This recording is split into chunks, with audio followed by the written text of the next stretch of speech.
Bonjour. Tu as été successivement président du conseil départemental de l'Allier. Tu as été président du CIDEF, le centre de formation des élus communistes et républicains. Tu es aujourd'hui conseiller municipal. Tu animes l'association Albert Londres.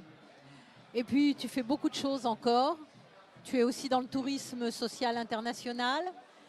Et je sais que tu as des positions tout à fait affirmées sur les questions de l'économie sociale face tout à la fois au capitalisme et à ce qui s'est passé dans le siècle précédent, notamment l'échec de l'Union soviétique, les nationalisations supprimées, etc., etc. Qu'est-ce que tu peux nous dire à propos de ça? Bien, je dirais tout d'abord que l'économie sociale et solidaire, c'est vraiment l'avenir. L'avenir pour les pays, mais l'avenir aussi pour le communisme. Si on analyse l'histoire de ces décennies, l'échec, c'est l'échec de l'étatisme, donc de l'Union soviétique. L'échec des nationalisations, c'était des étatisations. Or, l'économie sociale et solidaire sont les territoires. C'est la citoyenneté, c'est la démocratie, c'est la proximité, c'est l'énergie créatrice. Ce que ne donnent pas les logiques étatistes. On voit bien, on peut prendre X exemples. Renvoyer tout vers le haut en disant la loi. C'est la loi qui va permettre ceci. Mais on voit bien que ça déresponsabilise, que nos concitoyens n'agissent pas. On l'a vu lors des luttes sociales de ces 2 dernières années. Puisqu'on leur dit, la loi va vous régler les problèmes. Or, ce sont les citoyens qui peuvent régler. Ça ne veut pas dire qu'il n'y a pas à avoir des règles, une loi, mais une loi qui permette cette synergie, cette dynamique dans les territoires. Voilà pourquoi je dis et je me bats pour que l'économie sociale et solidaire soit vraiment le projet d'avenir, le projet de société, le projet de civilisation. C'est vrai aussi sur les questions d'environnement, d'écologie, de réchauffement climatique et de transition énergétique. Alors, quand tu dis ça, qu'est-ce que tu fais des services publics? Où est-ce que tu les places? Les services publics ont un rôle à jouer, mais un rôle à jouer au service des territoires, en faisant en sorte que les citoyens soient aussi acteurs du service public. Moi, je suis désolé, mais on a eu la lutte des cheminots, lutte importante, mais a-t-on à un moment ou à un autre demandé leur avis aux usagers dont je fais partie? Jamais. Dans les entreprises, est-ce que ce ne sont pas les salariés qui doivent décider de ce qu'est leur entreprise? Ça ne veut pas dire faire un référendum, il y a nécessité de débat, mais c'est à eux, c'est quand même à celles et à ceux qui vivent dans l'entreprise, à celles et à ceux qui vivent dans les territoires, de donner vraiment leur avis. C'est vrai sur la décentralisation. Demander aux élus d'élaborer des lois de décentralisation, c'est une aberration, parce que chacun défend son beefsteak. C'est aux citoyens de dire, voilà ce que je voudrais pour mon territoire. Est-ce que tu ne crois pas qu'il peut quand même y avoir des nationalisations, notamment de secteurs extrêmement importants pour la vie du pays, mais dans lesquels le fonctionnement ressemble par exemple à ce que peut être une société coopérative d'intérêt collectif, c'est-à-dire dans laquelle il y a tout à la fois les salariés, les usagers, parce que par exemple, tu prends la pharmacie, c'est pas aux salariés de la pharmacie de décider de tous les médicaments qu'on va faire. Ils Bien ont sûr, leur mot à dire. Bien sûr. Mais les malades du sida, le cancer, etc., qu'est-ce que tu en penses? Les nationalisations ne doivent-elles pas trouver une autre façon d'être, une autre organisation? Tout à fait. Mais pourquoi ça n'a pas marché en 81? Parce que ce n'était pas une nationalisation telle que tu la présentes, c'est-à-dire qui est au service des territoires, au service du pays, avec l'intervention des citoyens, des salariés. Mais c'était une étatisation. En fait, il y avait un conseil d'administration au service des logiques de l'État, pas au service des logiques... Logiques de l'État qui sont elles-mêmes au service des logiques du capitalisme. Tout à fait, tout à fait. Donc on peut très bien avoir un grand secteur public, c'est vrai pour l'énergie, c'est vrai pour la pharmacie, mais qui soit dans une démarche qu'on pourrait appeler de coopérative, où on est les salariés, les usagers, voire les élus aussi. Donc c'est tout à fait possible.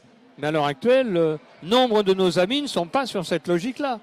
Alors, par exemple, J'avais été, il y a très longtemps, auteur d'une proposition de loi sur l'eau, où on avait mis un dispositif, c'était en gros une agence nationale qui s'occupait de la ressource générale, de la péréquation, de la recherche, des agences de bassin, ce qui est logique, et des régies. Et puis finalement, dans les derniers temps, et aussi grâce à un étudiant qui a travaillé sur cette question et qui a été publié par la Fondation Gabriel Péri, est-ce que l'eau ne pourrait pas être en SIC, en société coopérative d'intérêt collectif? Du coup, je me dis, plutôt que des régies, est-ce qu'il ne faudrait pas des SIC dans lesquels il y ait, par exemple, les usagers? Il y a les petits, mais il y a aussi les gros, et tu les responsabilises de cette manière. Bien sûr. Non, mais il y a, si l'on part de cette problématique de l'intérêt des citoyens, des territoires, dans le cadre d'une nation qui est la nation française, mais aussi en lien avec l'Europe et les questions mondiales, on peut tout à fait penser, c'est-à-dire une autre organisation dont le cœur serait l'économie sociale et solidaire. L'économie sociale et solidaire, c'est pas simplement un petit projet dans un territoire. Ça peut se penser au niveau national. Donc quand tu parles de l'eau, mais c'est vrai pour l'eau, c'est vrai pour l'énergie, c'est vrai pour l'insertion. Et je vais peut-être le dire ici, je ne suis pas d'accord avec nombre de propositions de Macron, mais créer une agence nationale de l'insertion, à condition qu'elle soit dans ce modèle-là, oui. C'est quelque chose d'extrêmement positif, parce que je suis administrateur d'une association d'insertion, Jardin de Cocagne dans mon secteur, mais le directeur s'arrache les cheveux, parce qu'on a X institutions, départements, régions, l'État, ceci, Pôle emploi, et ça ne fonctionne pas. Donc il faut effectivement un cadre national, et ensuite, après, qu'il y ait dans chaque secteur des cadres locaux, mais dans une dynamique qui est au cœur le citoyen, celui pour qui l'insertion est faite. Tu prends là un exemple, les jardins de Cocagne, on sait que ça marche pas mal. Il y a dans l'économie sociale et solidaire, tout n'est pas fantastique. Il y a des problèmes de démocratie dans les grandes banques de l'économie sociale, même au crédit coopératif. Dans les mutuelles, il y a de gros problèmes de démocratie. Les salariés des mutuelles ne sont pas sociétaires. Il faut, parce que tu as tout à fait raison, quand on parle de l'économie sociale et solidaire, il ne faut pas être naïf. Je veux dire, il y a X secteurs qui n'ont de mots que l'économie sociale et solidaire.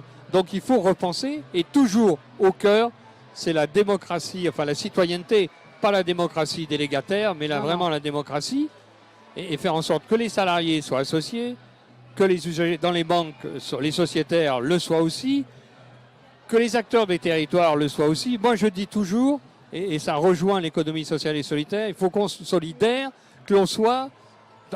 Pourquoi je dis solitaire? C'est qu'on est un peu trop solitaire, bon, y compris dans notre propre famille politique. Mais il faut être dans une approche que moi j'appelle territoriale du développement, multiniveau, c'est-à-dire tous les niveaux de l'État jusqu'aux collectivités, multi-acteurs, c'est-à-dire tous les acteurs, parce qu'il y a aussi de la concurrence dans l'économie sociale et solidaire, y compris dans ce qu'est l'alimentation ou l'insertion, c'est-à-dire on est dans une concurrence. Donc si on est dans une démarche de coopération avec tous les acteurs, multisecteurs, parce que l'économie sociale et solidaire, c'est pas que l'économie, c'est le social, c'est l'environnement, enfin c'est la culture en définitive.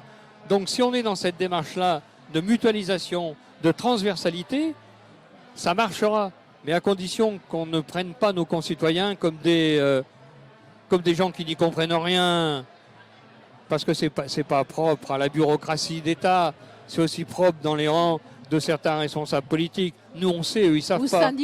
Ou syndicaux, oui. Donc, on a des gens en face de nous qui ont des prises de position, mais sont aussi des gens intelligents. Il faut les écouter, discuter avec eux, leur apporter un certain nombre d'éléments. C'est ce que peut faire l'éducation populaire. Bref, l'économie sociale et solidaire, Sylvie, et tu fais un travail extraordinaire. Moi, je souhaiterais qu'il soit beaucoup plus reconnu. C'est l'élément central de la société de demain. Et on réglera beaucoup de problèmes, y compris les problématiques du réchauffement climatique, quand on sera dans cette dynamique-là. Ça ne veut pas dire que ça se fera comme ça du jour au lendemain. Oui, il y a encore beaucoup à faire, mais on avance quand même. On avance, c'est vrai. Et dans le cadre de notre prochain congrès, on a quand même eu la réunion d'un collectif idée dans lequel on a pu s'exprimer, qui étonne encore certains parce qu'ils disent « Oh, ben dis donc, je ne savais pas que c'était ça l'économie sociale. Tu me parles des monnaies locales, par exemple. Ouais. » Les monnaies locales, c'est intéressant. Je ne sais pas ce que tu en penses pour un territoire comme le Les tien. monnaies locales, il se trouve que l'association que je préside sur les pas d'Albert Londres, le secrétaire de l'association, c'est un des porteurs d'une monnaie locale dans le département de l'Allier qui va s'appeler Soudici. Ça sera le Soudici, donc sur l'ensemble du département. Donc on est au cœur aussi de cette problématique des monnaies locales. Et les monnaies locales qui permettent de redonner à la monnaie valeur d'usage plutôt que valeur d'échange, même si c'est de l'échange, Ouais. et qui permet en fait, c'est encore de l'éducation populaire.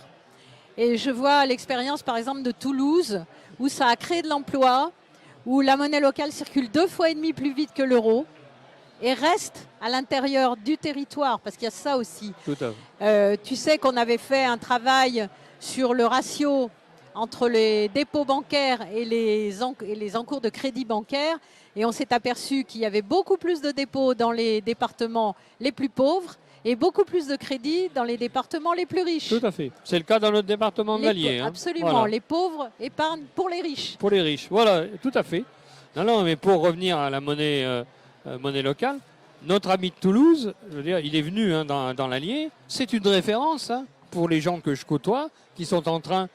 C'est en 2019 qu'elle va être Oui, c'est une mise en monnaie place. locale citoyenne. Citoyenne, Voilà. sous d'ici. Oui, oui.